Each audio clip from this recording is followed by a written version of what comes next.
Here it finally is, my new touchscreen, and that's why I'm gonna do the probably most stupid and outdated unboxing on YouTube, because this product has actually been on the market for 4 years.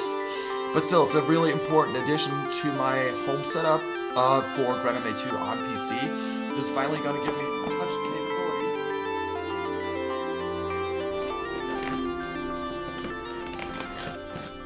capability. Ooh, this is so exciting! Whoops. Oh yeah, by the way, this just goes to show, if you want to start a channel, if you want to start, talking about MA2 stuff, be my guest, because that's all it takes, seriously. This camera right here, and with the tripod and everything, that's nice to have, but starting out is as easy as downloading Open Broadcast Studio, OBS, having a webcam, and having a computer. Just a food for thought. Wouldn't hurt to have even more people on YouTube talking about MA2 stuff, because then we can all learn something. All right, back to the unboxing. So that's always cute. Booklet with a driver, CD-ROM. I don't even have a drive anymore. Cable, that's always nice. Oh, this is cool. This is like for connecting the touchscreen functionality, so to speak. Whoops. Interesting. So this actually has a different sort of power adapter. All right, and on to the main event.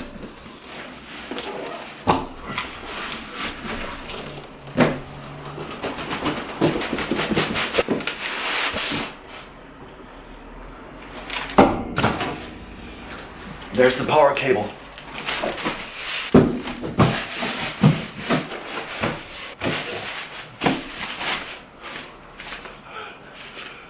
Just a little bit of wrapped styrofoam. Awesome.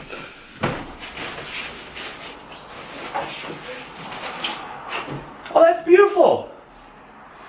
So take a look. It has these little stands, so it'll be really easy to set up. Plus, one thing why I chose this older model, I'm not sure if you can see it down here, it has DVI. The current version of the console, the MA2, only supports DVI. So that was really important.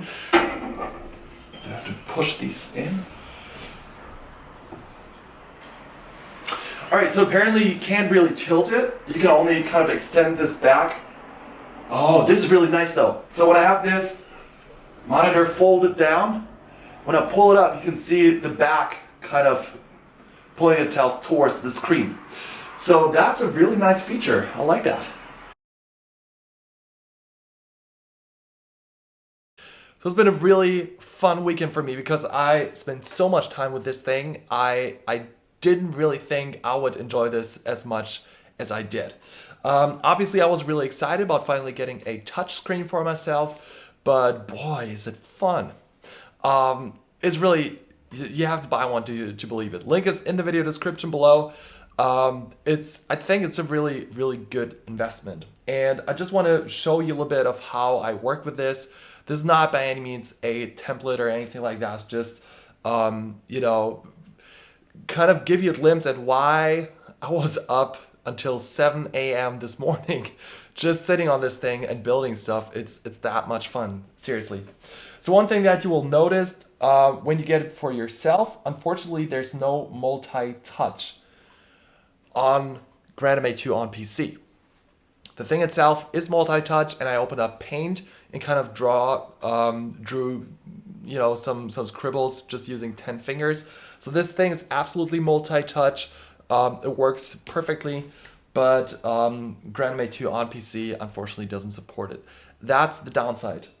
Here's the big upside. First of all, you have a huge amount of space. If you kind of open up the screen 2, for example, it's way smaller than what you have available over here if you use the full height and width of the display. So that's really cool. I think it's a great way to work. Obviously, the thing that kind of comes to mind is a layout view, but what I found, which was really interesting, is that I actually used the command overlay more and more. So at first I kind of thought that I would have the keyboard over here using keyboard shortcuts, and that's still a way that you should take if you don't have a touch screen, because it will dramatically increase your MA2 productivity. But honestly, last night I was actually going like that completely. It's really, really cool because Windows 10 actually gives you all these touch capabilities. So all you have to do is kind of enable the touch screen keyboard. And so what I did is I actually swiped open the windows and then went over to some browser and started searching for tutorials, for resources to kind of look up certain things that I wanted to do. And that's really cool. Also, if you kind of see here, I'm just swiping to the left and then you can automatically switch windows. So it's not even a problem to have the external one kind of have cover the whole screen, because you can just swipe it from the left and then go back to the command window, for example. It's really, really fast, super simple, and that's a really, really cool way of working. So that's maybe a hidden benefit that MA2 doesn't really give you. The touchscreen doesn't really give you. Windows 10 is really great for working with touch, and that will definitely benefit you even more. All right, so talking about the setup, this video has been long enough. It's actually really simple, honestly. So I have this touchscreen. I can set it up however I like. If I want to play back stuff, I actually have this keyboard over here, which is great because these white keys over here are exactly 15. So I mapped these out directly MIDI into onPC. I marked these buttons over here. They are the start of my, of my 5 groups. And so you can see that I can just trigger different looks using the keyboard, and at the same time I can use the touch screen to kind of fade them in and out. And so this is not only fun for playback, this is not only fun for programming, but also for playback. And I think this approach right here is really cool. You have these physical buttons that you can even kind of, after a while, learn how to play blindly. And then you have the huge, gigantic touch screen to kind of move the faders. Plus, with the programming, it's actually really, really fun. If you enable this style of encoders over here, for example, what you can do, and let me just off all of these things. So if you now go and kind of want to manipulate fixtures, for example, you can just use these, whoops. And it works really, really nicely with the touchscreen. It kind of works, let me just disable highlight. It kind of works just like the encoder wheels on the console a little bit. And so this touchscreen is actually a really, really great way to work with a console. I also found myself getting a lot better with the keyboard layout, which sort of was always a pain for me. But once you kind of start touching it, actually, I feel like your muscle memory gets better at knowing where to find certain functionalities. And so overall, if you're able to afford a touchscreen, which is actually not that expensive, but I guess it's still quite a bit of money.